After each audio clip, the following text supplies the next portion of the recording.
السلام علیکم ورحمۃ اللہ وبرکاتہ۔ الحمد للہ رب العالمین والصلاة والسلام علی نبینا محمد وعلی آلہ واصحابہ ومن تبعهم بإحسان الی یوم الدین، اما بعد فاعوذ باللہ السمیع العلیم من الشیطان الرجیم، بسم اللہ الرحمن الرحیم۔ فَإِنَّمَا يَسَّرْنَاهُ بِلِسَانِكَ لَعَلَّهُمْ يَتَذَكَّرُونَ۔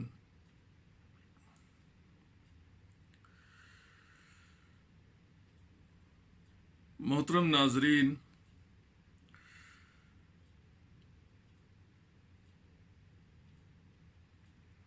ذکر چل رہا تھا کہ اللہ رب العزت نے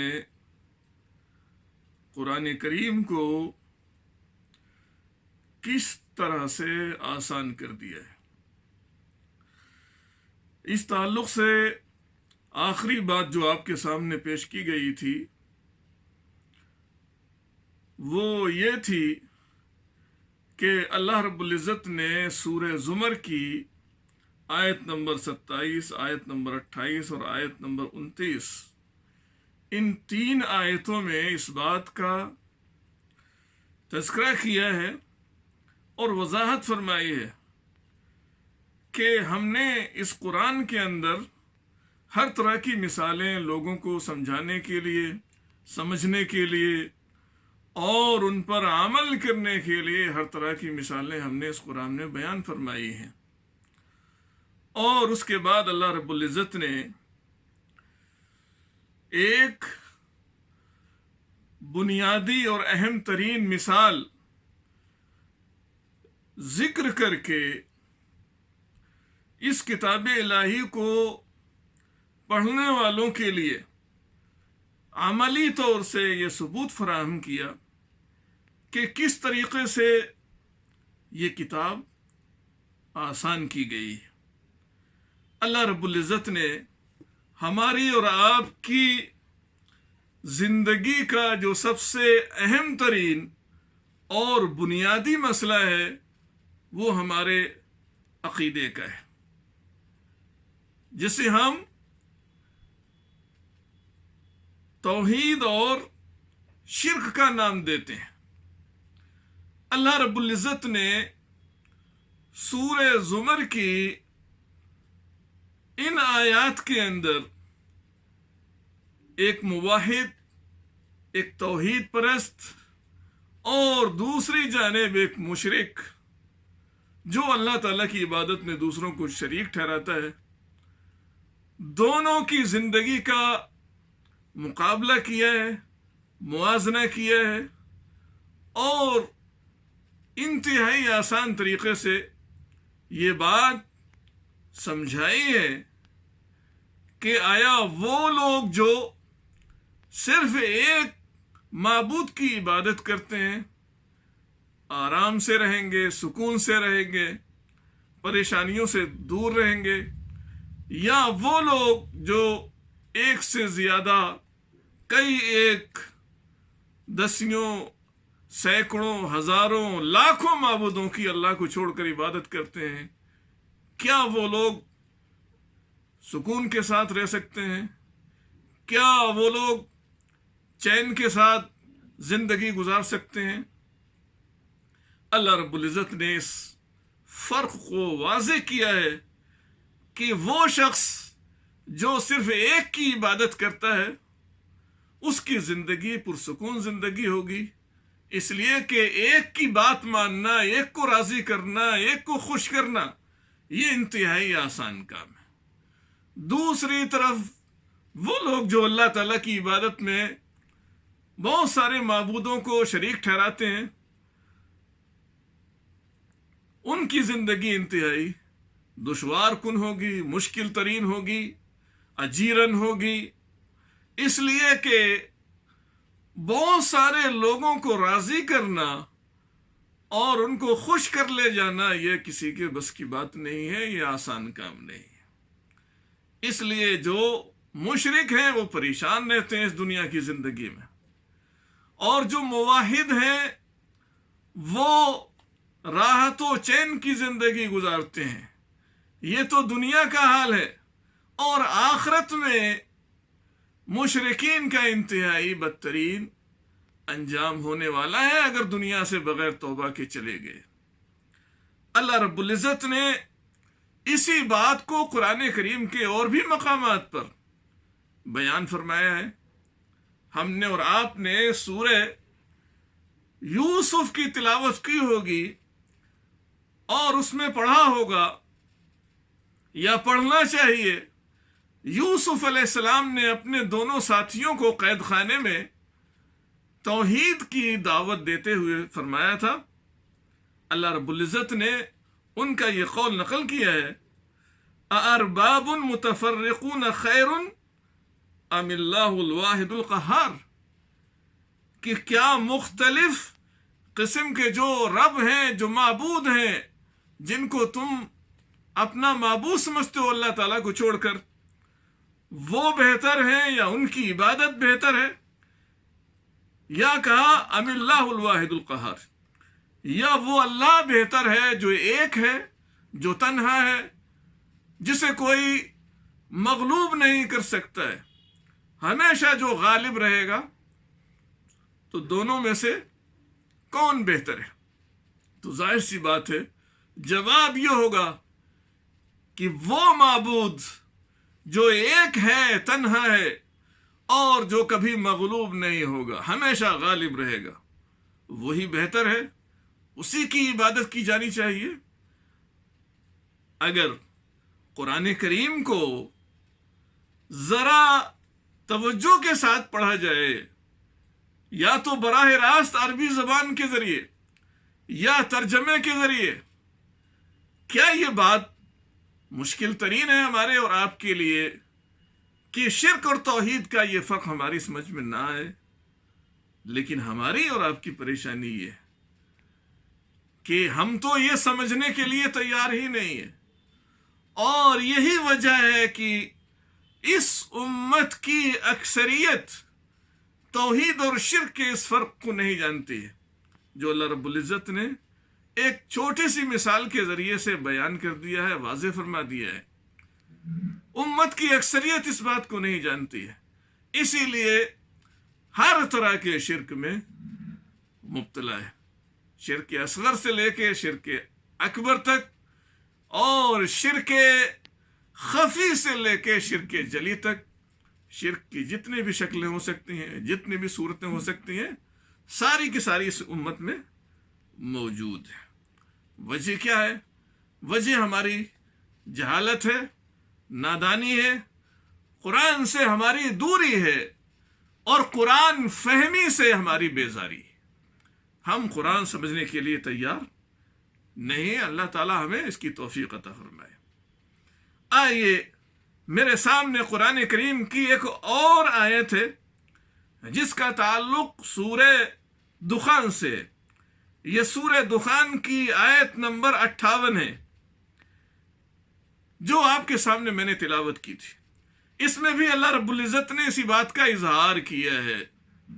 سورہ قمر کے اندر 4 دفعہ اس کا اظہار فرمایا، سورہ ہود کے اندر اس کا تذکرہ فرمایا، اور اس کے بعد سورہ زمر کے اندر قرآن کو اللہ تعالیٰ نے ہر طرح کی مثالیں بیان کر کے آسان کر دیا ہے سمجھنے سمجھانے کے لیے. اور یہی بات اللہ رب العزت نے سورہ دخان کی اس آیت نمبر 58 کے اندر ارشاد فرمائی ہے. اللہ تعالیٰ کا ارشاد ہے فَإِنَّمَا يَسَّرْنَاهُ بِلِسَانِكَ لَعَلَّهُمْ يَتَذَكَّرُونَ. اللہ رب العزت ارشاد فرماتا ہے فَإِنَّمَا يَسَّرْنَاهُ، یقیناً ہم نے اس کو آسان کر دیا ہے. کس کو؟ قرآن کریم کو ہم نے آسان کر دیا ہے. اللہ رب العزت بار بار یہ بات ارشاد فرمائے کہ قرآن کریم کو ہم نے آسان کر دیا ہے، لیکن المیہ یہ ہے اور مصیبت یہ ہے کہ یہ امت آج تک، اور اسی طریقے سے نام نہاد علماء آج تک، یہ اس امت کو یہی بات سمجھاتے ہیں کہ قرآن ہمارے اور آپ کے سمجھنے کی چیز نہیں ہے، اس کا سمجھنا آسان نہیں ہے. اللہ رب العزت بار بار فرما رہا ہے کہ ہم نے اس کو آسان کر دیا ہے۔ کس کی بات زیادہ صحیح ہے؟ ہماری بات زیادہ صحیح ہے؟ نام نہاد عالموں کی بات زیادہ صحیح ہے؟ یا اللہ رب العزت کی بات زیادہ صحیح ہے کہ اس نے فرمایا ہے کہ ہم نے اس کو آسان کر دیا ہے؟ اور یہ آسانی بہت ساری چیزوں کو محیط اور شامل ہے۔ اللہ رب العزت نے اس کتاب کے تعلق سے کن کن چیزوں کو آسان فرما دیا ہے؟ نوٹ کرنا چاہیں، یاد کرنا چاہیں تو یاد کر سکتے ہیں۔ علماء نے ذکر کیا ہے، حق پرست علماء اکرام نے، مفسرین نے ذکر کیا ہے کہ اللہ رب العزت نے قرآن کو کس کس ناحیے سے آسان کیا ہے۔ کہا کہ ایک تو تلاوت کے اعتبار سے آسان کیا ہے، اللہ رب العزت نے اس کی تلاوت کو آسان کر دیا ہے۔ اور اس سے پہلے میں تفصیل سے گفتگو کر چکا ہوں کہ اللہ رب العزت نے اس کتاب کی تلاوت کیسے آسان فرمائی ہے۔ اور دوسری چیز،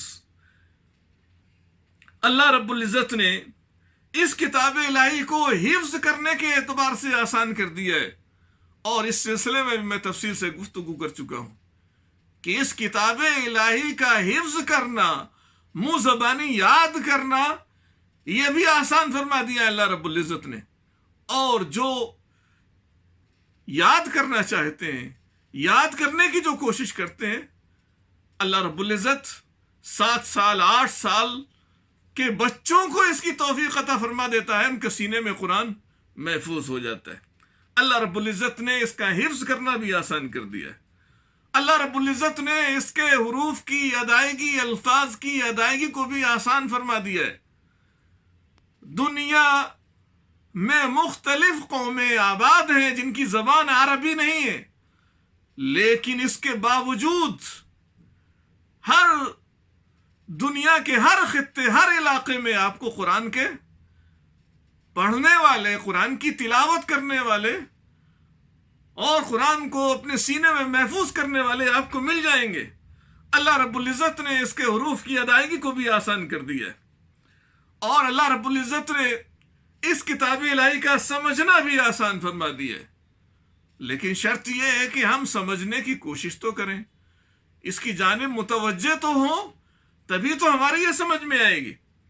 اور اللہ رب العزت نے اس کتاب کی تعلیم کو، اس کتاب کے سکھانے کو بھی آسان فرما دیا ہے۔ اس کتاب الہی کا سکھانا بھی آسان ہے، تعلیم دینا بھی آسان ہے، اور سیکھنا بھی اللہ رب العزت نے اس کتاب الہی کا آسان فرما دیا ہے۔ اور 7ویں چیز ہے، اللہ رب العزت نے اس کتاب الہی پر عمل کرنا بھی آسان بنا دیا ہے۔ اللہ تعالیٰ نے اس کتاب میں کوئی ایسا حکم صادر نہیں فرمایا ہے جو ہماری اور آپ کی یا عام انسانوں کی صلاحیت سے، ان کی قدرت سے بالا تر ہو، ان کے بس کی بات نہ ہو۔ جو بھی حکم فرمایا ہے ہماری قوت اور ہماری صلاحیت کے دائرے میں ہے۔ اللہ رب العزت نے عمل کرنا بھی آسان کر دیا ہے، لیکن ہم عمل کر کے دکھائیں تو عمل کرنے کی کوشش تو کریں۔ اور اللہ رب العزت نے جو اوامر اس کتاب کے اندر ذکر فرمائے ہیں، ان کی بجا آوری اور جن چیزوں سے منع فرمایا ہے، ان سے باز رہنا بھی آسان فرما دیا ہے۔ ہمارے اور آپ کے پاس عذر ہو سکتا ہے، لیکن آپ کو یاد ہونا چاہیے کہ وہ لوگ، وہ قوم، وہ افراد جن کی گھٹی میں آپ کہہ سکتے ہیں کہ شراب پڑی ہوئی تھی، گھٹی میں شراب پیتے رہے ہوں، وہ عمر کے آخری حصے کو پہنچ گئے ہوں، اس کے باوجود اللہ رب العزت کی جانب سے حکم آتا ہے کہ شراب حرام کر دی گئی ہے، لہذا لوگ اس کو چھوڑ دیتے ہیں۔ جو سال ہا سال سے پیتے آ رہے تھے، جو عادی تھے، اور آج ہم معمولی چیزوں کے عادی ہوتے ہیں پھر بھی اس کو چھوڑنے کے لیے تیار نہیں ہوتے ہیں۔ اللہ رب العزت کی جانب سے حکم اور فرمان آیا اور لوگوں نے آسانی کے ساتھ اس خطرناک چیز کو، جو ساری برائیوں کی جڑ ہے شراب، اس کو چھوڑ دیا۔ لیکن انہوں نے عزم کیا، ارادہ کیا اور کر کے دکھانے کی کوشش کی، تب ایسا ہوا ہے۔ لہذا ہمارے لیے بھی اللہ رب العزت نے ان ساری چیزوں کے اعتبار سے قرآن کو آسان فرما دیا ہے۔ اس کے بعد اللہ تعالیٰ نے فرمایا بِلِسَانِكَ، اے نبی آپ کی زبان میں ہم نے اس کو آسان فرما دیا ہے۔ اللہ کے رسول صلی اللہ علیہ وسلم کی زبان کون سی زبان تھی؟ عربی زبان تھی۔ اللہ کے رسول صلی اللہ علیہ وسلم کی قوم کے لوگ عرب زبان بولتے اور سمجھتے تھے۔ اللہ رب العزت نے دنیا کی اس اعلیٰ ترین اور اس اہم ترین زبان کا انتخاب فرمایا، اور اس زبان کے اعلیٰ ترین اسلوب میں، اعلیٰ ترین فصاحت، اعلیٰ ترین بلاغت میں قرآن کو نازل فرمایا۔ لیکن اس کے باوجود اللہ تعالیٰ نے اس کتاب الہی کو آسان کیا ہے، مشکل نہیں کیا ہے۔ فرمایا آپ کی زبان میں ہم نے اس قرآن کو آسان کر دیا ہے۔ جو عربی زبان جاننے والے ہیں، سمجھنے والے ہیں، بولنے والے ہیں، ان کے لیے کوئی عذر باقی نہیں رہ جاتا ہے کہ یہ قرآن ہماری سمجھ میں نہیں آتا ہے۔ اور موجودہ حالات میں دنیا کی جتنی بھی زندہ زبانیں ہیں، ساری زبانوں میں اس کتاب الہی کا ٹرانسلیٹ اور ترجمہ ہو چکا ہے۔ لہذا جو غیر عربی داں حضرات ہیں یا جن کی زبان عربی نہیں ہے، ان کے لیے بھی اب عذر باقی نہیں رہ گیا ہے کہ یہ کتاب الہی بہت مشکل ترین ہے، ان کی سمجھ میں نہیں آتی ہے، ان کے بس کی بات نہیں ہے۔ ان کے لیے بھی یہ عذر ختم ہو گیا ہے۔ اللہ رب العزت نے عربی زبان کے اندر کہا کہ ہم نے اس کو آسان فرما دیا ہے۔ آخر اس کتاب الہی کے آسان کرنے کا مقصد کیا ہے؟ وہ بھی اللہ رب العزت نے یہاں ذکر فرمایا ہے، لعلہم یتذکرون۔ آسان کرنے کا مقصد کیا ہے؟ تاکہ لوگ نصیحت اور عبرت حاصل کریں۔ انسان کسی چیز سے نصیحت اور عبرت کب حاصل کرتا ہے؟ جبکہ اس چیز کو سمجھتا ہو۔ حادثے اور واقعے سے انسان عبرت اس صورت میں حاصل کرتا ہے جبکہ وہ اس کی سمجھ میں آئے۔ اللہ رب العزت نے اس کتاب کے اندر 25 یا 24 نبیوں کا، ان کی قوموں کا تذکرہ فرمایا ہے، اور اللہ رب العزت نے ذکر کیا ہے کہ اللہ تعالیٰ نے اس روئے زمین پر جو شخص، جو انسان سب سے بڑا ظالم تھا، اس کو اور اس کی قوم کو کس طریقے سے اللہ رب العزت نے تباہ و برباد کر دیا، ہلاک کر دیا۔ لہذا ہر ظالم کے سامنے یہ سبق موجود ہونا چاہیے، اس کو عبرت اور نصیحت حاصل ہونی چاہیے، چاہے چھوٹا ظالم ہو، چاہے بڑا ظالم ہو، ڈکٹیٹر ہو۔ اور وہیں اللہ رب العزت نے یہ بھی بتلا دیا ہے کہ جو لوگ اپنے زمانے کے مظلوم ترین لوگ تھے، شیڈول کاسٹ تھے، انتہائی پسماندہ طبقات سے تعلق رکھتے تھے، جن کی کوئی حیثیت نہیں تھی، جن پر ظلم ڈھایا جا رہا تھا، ان کو اللہ رب العزت نے کس طریقے سے نجات دلائی، اور نجات ہی نہیں بلکہ اللہ رب العزت نے ایک ڈکٹیٹر سے، ایک انتہائی خطرناک ظالم سے حکومت چھین کے ان مظلوموں کو عطا کر دی۔ جب ان مظلوموں نے اللہ رب العزت کے احکام پر عمل کیا اور اللہ تعالیٰ کی طرف سے جو ہدایات آئیں ان پر عمل کر کے دکھایا، تو یہ بات ہمیں کیسے معلوم ہوگی؟ ہم قرآن تو پڑھتے ہوں لیکن قرآن کو نہ سمجھتے ہوں۔ قرآن کو سمجھیں گے تبھی ہم عبرت اور نصیحت حاصل کر سکیں گے۔ اللہ تعالیٰ نے یہاں ذکر فرمایا کہ ہم نے اس کتاب الہی کو لوگوں کے لیے آسان کیا ہے تاکہ وہ عبرت اور نصیحت حاصل کریں۔ ہم تو اس کتاب کو سمجھتے ہی نہیں ہیں، تو ہم کیسے عبرت اور نصیحت حاصل کریں گے؟ لہذا ضرورت ہے اس بات کی کہ اللہ رب العزت کی اس آسانی کا فائدہ ہم اٹھانے کی بھرپور کوشش کریں۔ اور آئیے میرے سامنے اسی تعلق سے ایک اور آیت موجود ہے اور یہ آیت سورہ مریم کی ہے۔ اللہ رب العزت نے اس آیت کے اندر بھی اسی بات کا تذکرہ کیا ہے، اسی بات کو دہرایا ہے۔ کیا ہے؟ فرمایا فَإِنَّمَا يَسَّرْنَاهُ بِلِسَانِكَ کہ ہم نے اس کتاب کو آپ کی زبان میں آسان فرما دیا ہے، اس کو آسان کیا ہے، مشکل نہیں کیا ہے۔ اور اس کے بعد فرمایا کس لیے، مقصد کیا ہے آسان کرنے کا؟ کہا لِتُبَشِّرَ بِهِ الْمُتَّقِينَ وَتُنذِرَ بِهِ قَوْمًا لُدًّا، تاکہ اے نبی آپ متقیوں کو اس کے ذریعے سے آپ خوشخبری سنائیں۔ جو متقی ہیں، جو پرہیزگار ہیں، جو اس کتاب کو پڑھتے ہیں، ان کے سامنے جنت کا تذکرہ آتا ہے، جنت کی نعمتوں کا ذکر کیا جاتا ہے۔ لہذا جنت کی نعمتوں کا ذکر جب آئے ان کے سامنے تو ان کو خوشی محسوس ہو کہ اللہ رب العزت نے دنیا میں جو آزمائش بھیجی ہے، جو مشکلات ہمارے اوپر آ رہی ہے، یہاں ٹھیک ہے، لیکن آخرت میں اللہ تعالیٰ نے ہمارے لیے جنت تیار کی ہے۔ کہا لِتُبَشِّرَ بِهِ الْمُتَّقِينَ، آپ متقیوں کو جنت کی خوشخبری سنائیں۔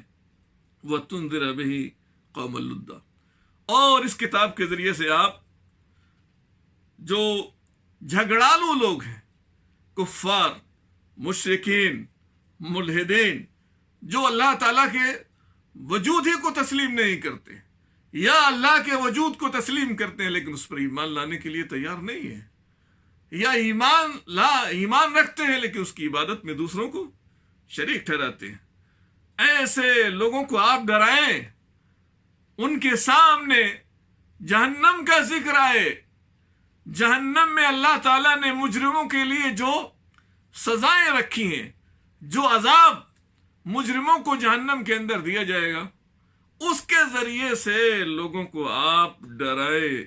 اس لیے اس کتاب الہی کو اللہ تعالیٰ نے آسان فرمایا ہے۔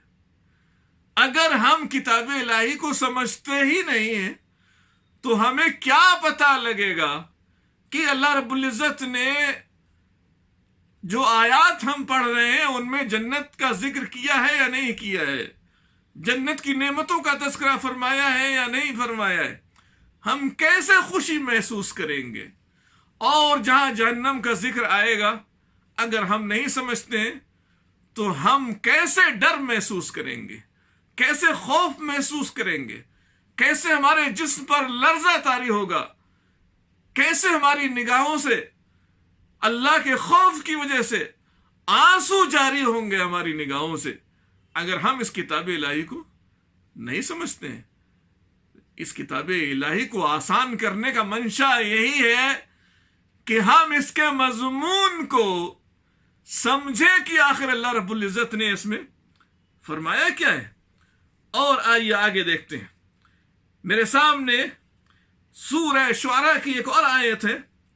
اللہ رب العزت نے اس آیت میں بھی اسی بات کی صراحت فرمائی ہے کہ اللہ تعالیٰ نے اس کتاب کو کتنا آسان کیا۔ اللہ تعالیٰ کا ارشاد ہے وَإِنَّهُ لَتَنزِيلُ رَبِّ الْعَالَمِينَ، یہ کتاب اللہ رب العزت نے جو اس امت کے لیے منتخب فرمائی ہے، یہ کتاب اللہ رب العالمین کی جانب سے نازل کی ہوئی ہے۔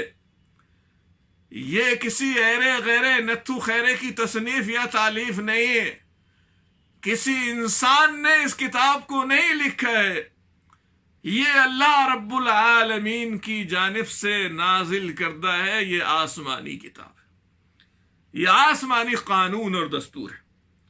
اس کے بعد فرمایا نزل بہ الروح الامین، اور اس کتاب الہی کو جو ہستی لے کر نازل ہوئی ہے وہ امانت دار ہے، وہ خیانت کرنے والی نہیں ہے۔ وہ کون ہے؟ جبریل علیہ السلام ہے۔ جبریل علیہ السلام اس کتاب الہی کو لے کر آئے ہیں اللہ تعالیٰ کی جانب سے۔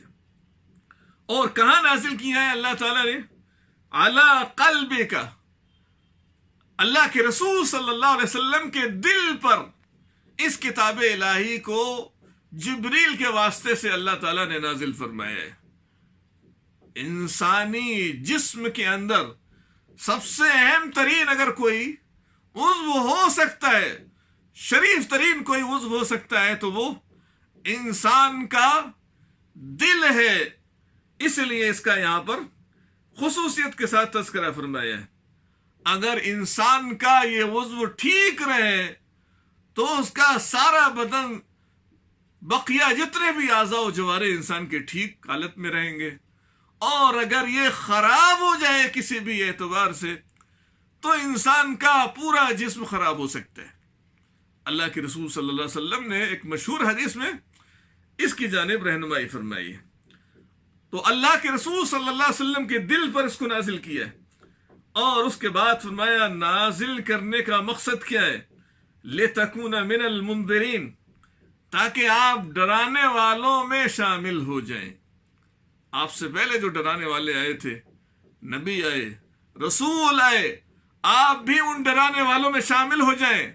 آپ کوئی نئے نبی اور رسول نہیں، آپ سے پہلے بھی نبی اور رسول آتے رہے۔ اس کے بعد کہا بِلِسَانٍ عَرَبِيٍّ مُبِينٍ، اللہ رب العزت نے یہ کتاب نازل فرمائی ہے کس زبان میں؟ بِلِسَانٍ عَرَبِيٍّ، عربی زبان میں نازل فرمائی ہے۔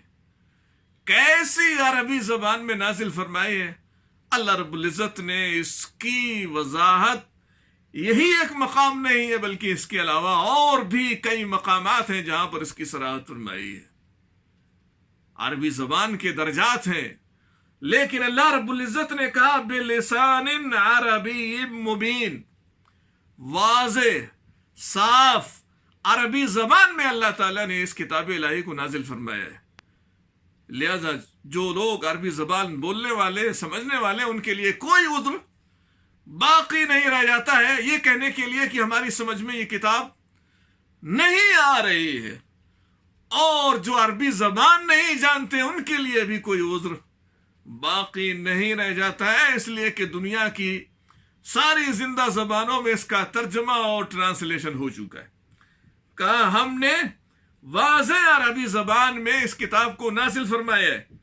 اور ایک اور جگہ اللہ تعالیٰ نے فرمایا، اللہ تعالیٰ کا سورہ نحل کی یہ آیت ہے، کہا لسان الذی یلحدون الیہ اعجمی وہذا لسان عربی مبین۔ کچھ لوگ اللہ کے رسول صلی اللہ علیہ وسلم پر جب قرآن نازل ہوتا تھا اور جب آپ مشرکین کے سامنے پیش فرماتے تھے تو وہ یہ الزام لگاتے تھے، آپ پر تہمت عائد کرتے تھے کہ ان کے کچھ غلام ہیں جو پہلے یہودی تھے یا عیسائی تھے اور مسلمان ہو گئے ہیں، لہذا وہ ان کو یہ قرآن سکھاتے ہیں، وہ گھڑتے ہیں، بناتے ہیں اپنی طرف سے، اور اللہ کے رسول صلی اللہ علیہ وسلم اس کو سیکھ لیتے ہیں، یاد کر لیتے ہیں اور سنا دیتے ہیں۔ مشرکین کا یہ الزام تھا کہ یہ قرآن آسمانی کتاب نہیں ہے، اللہ کی جانب سے نازل کردہ یہ کتاب نہیں ہے، بلکہ ان کے جو غلام ہیں، جو کوئی رومی ہے اور کوئی حبشی ہے اور کوئی فارسی ہے اور کوئی کہیں کا ہے، ان کے جو غلام ہیں ان کو جو زبانیں آتی ہیں وہ آسمانی کتاب کی شکل میں یہ اللہ کے رسول صلی اللہ علیہ وسلم کو سکھا دیتے ہیں۔ لہذا اللہ تعالیٰ نے اس الزام کی تردید فرمائی کہ یہ بے بنیاد الزام ہے کہ اللہ کے رسول صلی اللہ علیہ وسلم کے جو عیسائی غلام ہیں یا جو یہودی غلام ہیں، مسلمان ہو گئے ہیں، وہ قرآن ان کو سکھاتے ہیں اور آپ یاد کر کے پیش کر دیتے ہیں۔ یہ غلط الزام ہے۔ کیوں؟ اس لیے اللہ تعالیٰ نے فرمایا لسان الذی یلحدون الیہ، اس شخص کی زبان جس کی طرف یہ نسبت کرتے ہیں، جس کا نام لے کر کہتے ہیں، اس شخص کی زبان عجمی زبان ہے۔ وہ اتنی فصیح زبان نہ بول سکتا ہے، نہ سمجھ سکتا ہے، نہ بنا سکتا ہے۔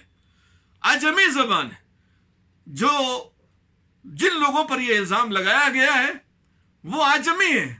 کوئی حبشی تھا، کوئی فارسی تھا، کوئی رومی تھا، اس کی زبان اصلاً عربی تھی نہیں. اتنی فصیح اور واضح عربی زبان میں یہ آجمی لوگ گفتگو کرے یا کلام گھڑ لے، یہ ان کے بس کی بات نہیں ہے. کہا کہ ان کی زبان تو آجمی ہے، اور اس کے بعد فرمایا وَهَذَا لِسَانٌ عَرَبِيٌّ مُبِينٌ، اور یہ جو قرآن ہے اس کی جو زبان ہے وہ واضح اور صاف عربی زبان ہے. یہ کسی انسان کی بنائی ہوئی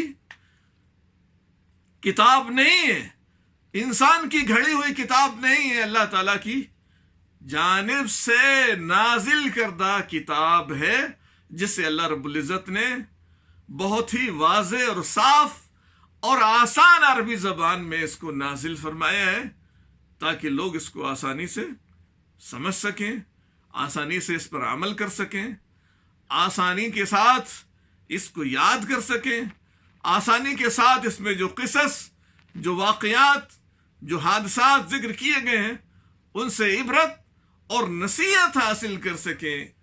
اس لیے اللہ رب العزت نے اس کو آسان کیا ہے.